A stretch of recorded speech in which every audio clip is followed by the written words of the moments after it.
Fear never protected you. It just taught you how to live in a smaller cage and call it safety. That tightness in your chest isn't wisdom, it's conditioning. Somewhere along the way, your mind learned to believe that relaxing is dangerous, that trust is a gamble, that letting go means losing everything you've fought to hold.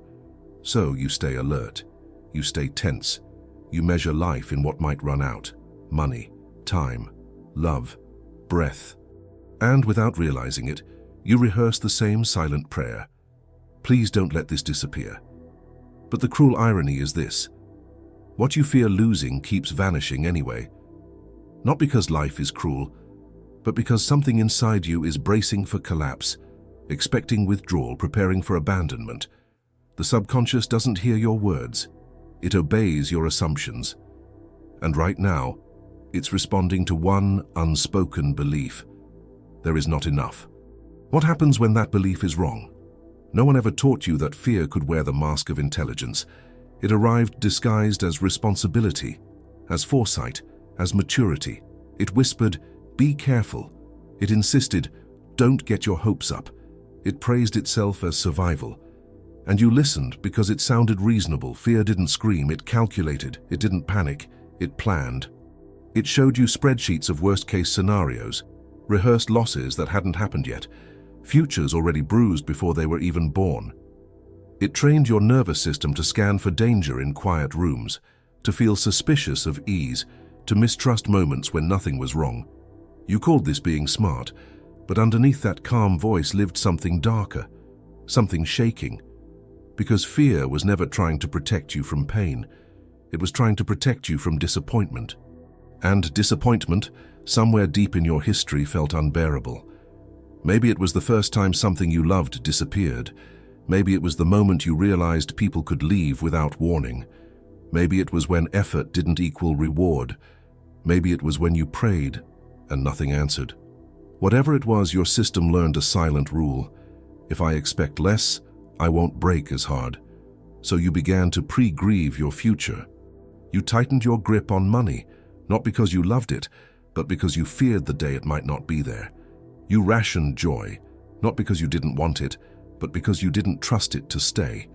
You withheld love, not because your heart was cold, but because it remembered the shock of being emptied.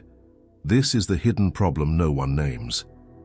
Fear convinces you that vigilance is wisdom, while quietly teaching your body to expect loss. And expectation is not neutral. Every time you brace, your muscles learn collapse. Every time you worry, your breath rehearses shortage.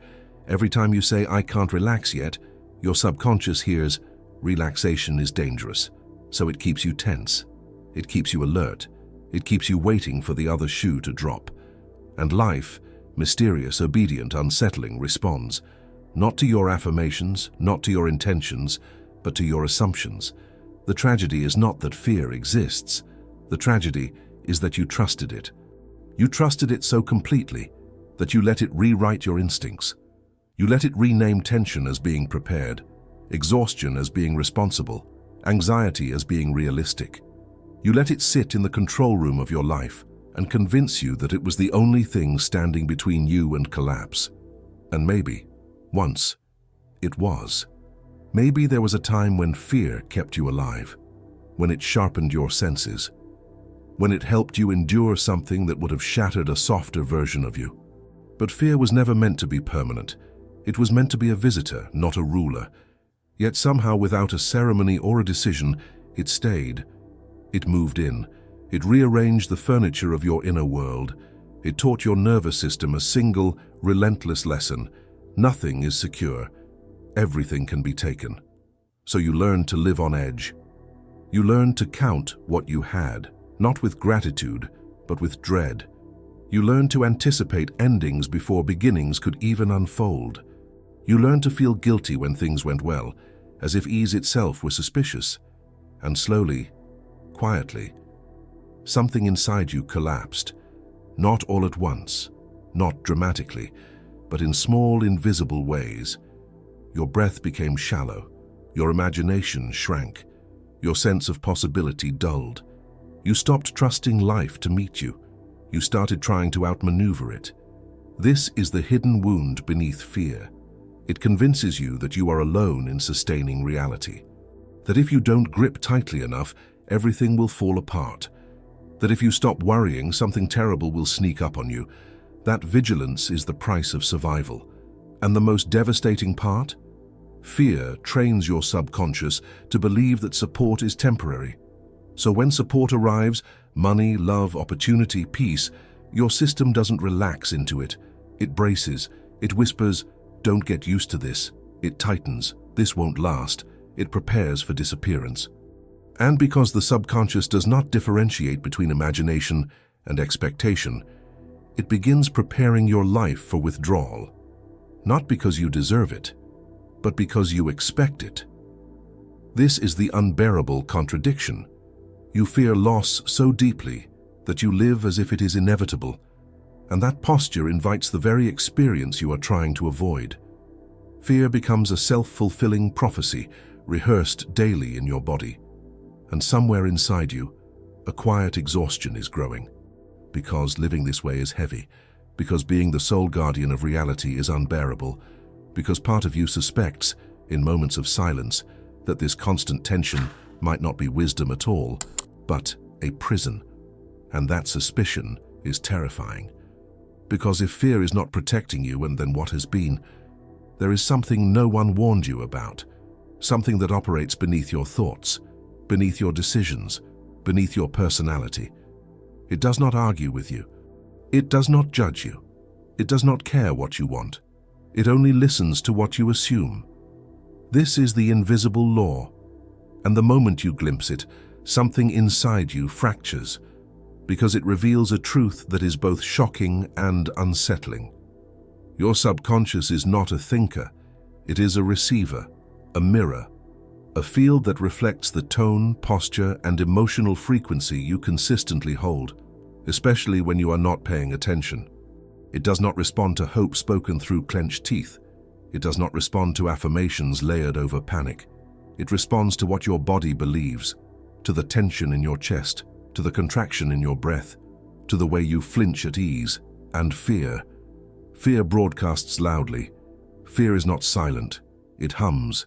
It emits a signal that says, something is wrong, something is missing, something is about to be taken. And the subconscious, infinitely loyal, organizes perception around that signal. It filters opportunities, it shapes reactions, it guides behavior. Not to punish you, but to stay coherent with the frequency it has been given. This is why two people can live in the same world and experience entirely different realities. One moves with an underlying assumption of support, even when life is uncertain. The other moves with an underlying assumption of scarcity, even when resources are present. And reality bends, not to desire, but to expectation. This is the betrayal of old beliefs. You were taught that thoughts create reality, that positivity attracts abundance, that saying the right words would override fear, but words are surface level. The subconscious listens deeper. It listens to what feels true. And fear feels true when it has been rehearsed long enough. Fear shapes your internal posture like gravity. It pulls inward. It collapses outward trust. It trains your system to expect contraction. And expectation is a command. This is not magic. This is not punishment. It is resonance. Like a shadow responding to light. Like an echo returning a call. Like a mirror reflecting the angle at which you stand. When you live braced for loss, the mirror reflects instability. When you live anticipating withdrawal, the mirror echoes absence. And the most haunting part? The mirror does not explain itself, it simply reflects. This is why effort alone has never been enough. You can work tirelessly and still feel unsafe. You can accumulate resources and still feel one step from disaster. You can achieve what you once prayed for and still wait for it to disappear. Because the invisible law does not respond to accumulation. It responds to orientation, to whether your inner world is turned toward lack or source, fear or trust, and trust, and as you've been taught, feels reckless. Because trust requires something fear cannot tolerate: relaxation. Relaxation tells the subconscious, I am supported. Fear tells it, I am alone. and the mirror responds accordingly. This is where awe enters, and terror with it. Because if this law is real, then fear has not been protecting you from reality. It has been instructing it. This realization lands like a quiet earthquake, not loud, not dramatic, but destabilizing, because it removes your favorite enemy. If fear is not the guardian, then why has it been in control for so long? And what happens if you stop feeding it? The mind reaches for answers. The body tightens, because standing at the edge of this realization feels like standing at the edge of an unknown depth, and you are not ready to jump, not yet. There is a moment, subtle, almost invisible, when recognition happens, not understanding, not agreement, recognition. It doesn't arrive with fireworks. It arrives like a quiet pressure behind the eyes, like something ancient inside you shifting in its sleep, because as this invisible law reveals itself, something inside you realizes it has heard this before, not in words, not in books, but in the body. In those rare moments when you stopped bracing, even for a second, and nothing collapsed. In those fleeting pauses when you forgot to worry, and the world did not punish you for it. In those strange suspended breaths where effort loosened, and support appeared anyway. Those moments were not accidents, they were signals. And if this is landing now, if something in you feels exposed, unsettled, quietly alert, it is because you are standing inside one of those moments again. This is not passive content. This is not information. This is an energetic threshold, and thresholds demand participation. Not later, not after you think about it, not when it feels safe. Because safety, as fear defines it, will never arrive. If this is touching something real in you, something uncomfortable, something undeniable, then don't let it stay abstract. Make it embodied, make it witnessed. This is where you move, not away from fear, but out of hiding. Take a moment now. Like this video, not as approval, but as a signal to yourself that you felt this, that you didn't numb it, that you didn't scroll past the discomfort. Comment below, even if it's just a word, even if it's just "I felt this," even if it's something you don't fully understand yet, because language anchors frequency, because declaration stabilizes awareness, because what is witnessed begins to organize and subscribe, not to a channel but to a current that does not speak to fear, a current that does not bargain with scarcity, a current that does not demand vigilance as proof of worth. This is not about growth. This is about alignment, about placing your attention consciously where fear has ruled unconsciously. You are not doing this for the algorithm. You are doing it for coherence, because the invisible law responds to consistency. And consistency begins with small embodied acts that say, "I am here. I am listening. I am no longer pretending this didn't touch me." There is urgency here, not loud, not frantic, but alive. The kind of urgency that knows moments like this don't repeat themselves in the same form. You can feel it, can't you? That quiet pull to engage, and the simultaneous urge to retreat. That is the edge. And standing on that edge, choosing to mark this moment, is already a movement away from the old loop. Not a solution, not a promise, just a shift in posture. And posture changes signal. There is no technique that can save you from fear. That is the first truth that unsettles the mind. Because the mind wants steps. It wants instructions. It wants guarantees. Fear thrives on guarantees. But what begins to loosen fear is not control. It is orientation, a turning, not dramatic, not heroic, almost disappointing in its simplicity. The shift does not ask you to believe anything new. It asks you to stop assuming something old. Because right now, beneath your thoughts, beneath your habits, beneath your personality, there is an assumption quietly shaping everything. That support is finite. That supply can run out. That relaxation invites loss. This assumption is not intellectual. It is muscular. It lives in the jaw that won't unclench, in the breath that never fully lands, in the way your shoulders brace even when nothing is happening. So the shift does not begin in the mind. It begins in permission. Permission to loosen, without proof. Permission to soften, without justification. permission to stop rehearsing disaster as a form of devotion. This is where fear panics, because fear equates relaxation with irresponsibility. It equates trust with naivete. It equates surrender with annihilation. But this is the lie fear was built on. Relaxation is not resignation. It is orientation toward source, not toward outcomes, not toward results, toward inexhaustibility. The idea is dangerous to the fearful mind, because inexhaustible means you are not the origin. It means you are not the sole provider. It means you are not holding reality together with your tension. It means something else is moving, something larger, something quieter, something that does not need your anxiety to function. And the body does not know how to receive this idea. At first, it resists, because the body has been trained to equate vigilance with love, effort with worth, strain with survival. So when you stop straining, even slightly, the system sends alarms. Pay attention. Don't drift. Don't trust this. This is where most people retreat. They interpret the discomfort of letting go as evidence that letting go is wrong. But it is not wrong, it is unfamiliar. And unfamiliarity to a fear-trained system feels like danger. The shift, then, is not dramatic trust. It is suspending disbelief in scarcity, just for a breath, just for a moment. Just enough to let the body register something new. Nothing collapsed. And that moment matters more than any affirmation, because the subconscious learns through experience, not argument. When you relax, even slightly, without immediate punishment, a crack forms in the old assumption. A crack fear cannot explain away. This is why the shift cannot be forced. Forcing relaxation is still control. Demanding trust is still fear in disguise. The movement is gentler.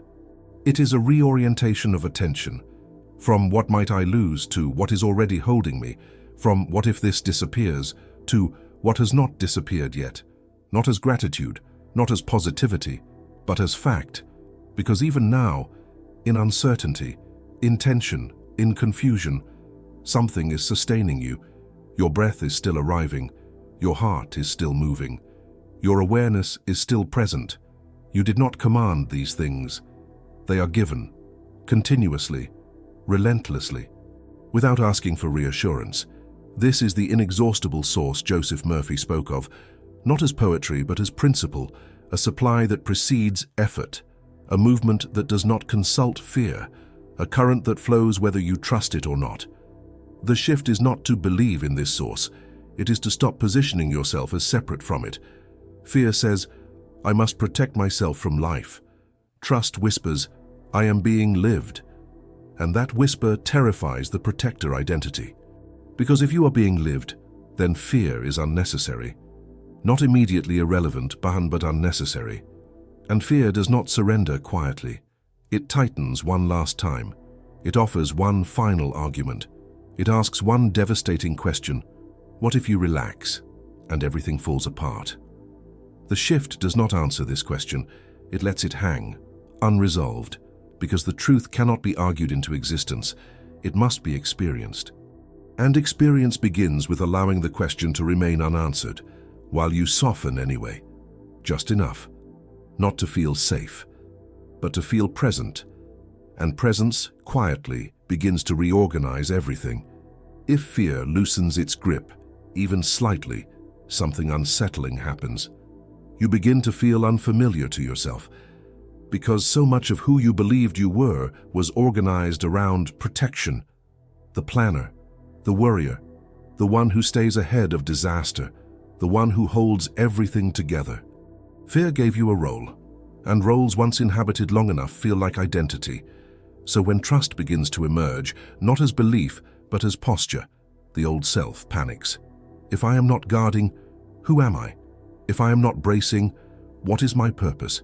If I am not afraid, how will I disappear? This is the identity rupture. You are no longer the one who survives by tightening. You begin to sense another configuration, someone who receives, someone who allows, someone who does not confuse tension with value. This does not make you passive, it makes you available.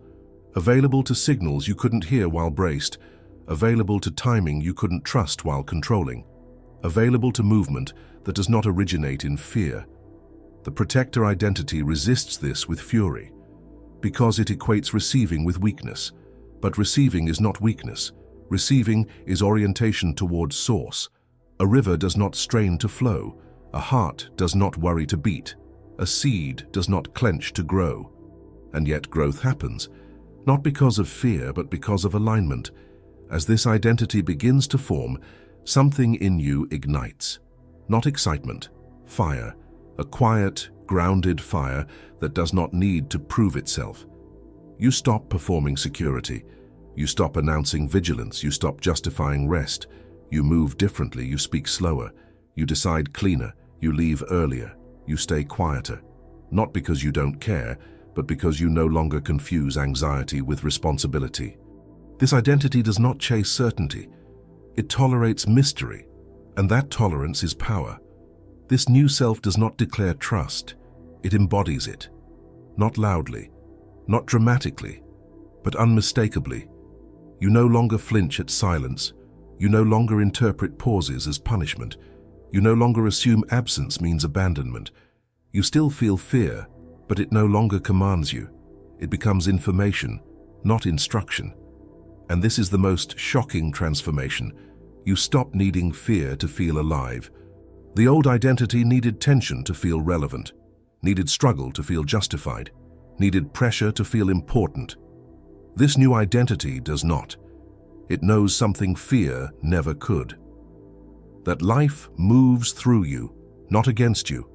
And because of that knowing, you become dangerous to old systems. You cannot be rushed easily. You cannot be manipulated with scarcity. You cannot be controlled through threat, because you are no longer trying to secure supply. You are oriented towards source. And source does not panic. Source does not hurry. Source does not beg. This identity does not promise outcomes. It promises presence, and presence changes everything without announcing itself. But this identity is fragile at first, because fear will attempt to reclaim you. It will say you are being reckless. It will say you are tempting fate. It will say you are forgetting reality. And for a moment, maybe many moments, you will feel the pull to return, to tighten again, to brace again, to become small and vigilant and safe. And that moment matters because what you choose there determines who you are becoming. You are standing between two worlds now, one familiar, one silent, one ruled by fear, measurement, anticipation, the other undefined, spacious, unnerving. Nothing has been decided, nothing has been promised. The old loop still exists, the old reflex still waits, but something has shifted, not visibly, not conclusively, energetically. You can feel it in the pause before thought, in the breath that lingers a fraction longer, in the way the future feels less like a threat and more like an opening. This is not resolution, this is suspension, the space where fear has not yet reclaimed authority and trust has not yet fully spoken. A charged stillness, a threshold, and thresholds do not explain themselves. They wait, they watch, they respond only to orientation. So the question is not what you will do, it is how you will stand. Braced or open, measuring or receiving, clenched or listening. The inexhaustible source does not demand belief, it does not punish doubt, it simply continues, flowing, offering, moving, whether you turn toward it or away. And that choice, subtle, unannounced, deeply personal, is unfolding now.